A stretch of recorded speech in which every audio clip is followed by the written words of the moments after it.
tasting room. Can't pick it with our fancy dancy machine, so this is the old-fashioned way. Crusher, destemmer, removing the stems, and then sorting table, bringing it down, and then separating the raisins underneath. So pretty clean. So this is what we call a very full winery. Beautifully smelling Petite Sarah fermenting. It's a very glamorous job being a winemaker. What all these barrels are doing is waiting for the afternoon so that we can wash them. So even though we will be done with a lot of winery jobs early in the morning, we got to start washing these tanks, not today because we're still 6 days out. But one of the things that happens is a winery. There's always something to do every day. So we'll have to sterilize all these tanks. We'll take that juice and put it in here, and then we'll take it into the barrel room.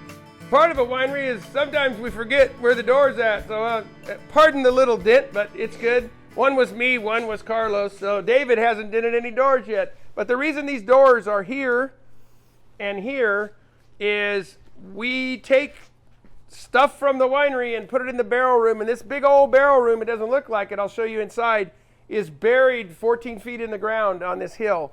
These walls are 22 inches thick.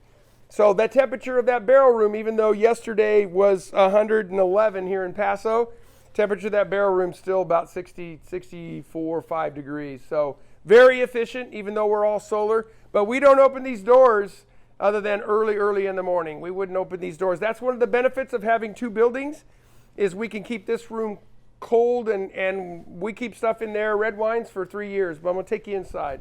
What we have over here for our barrel fermented Chardonnay lovers is these 4 barrels arrived early on purpose from Bordeaux. And these are the barrels that we will ferment white wine in. And so that whole process you saw over there in stainless, we take a little bit of Chardonnay, which we're picking today, and instead of having it in the room in stainless, we'll actually have it in these barrels. And then the red wines come over here, stay all the way for 2 years. The white wines will eventually get out of that stainless steel.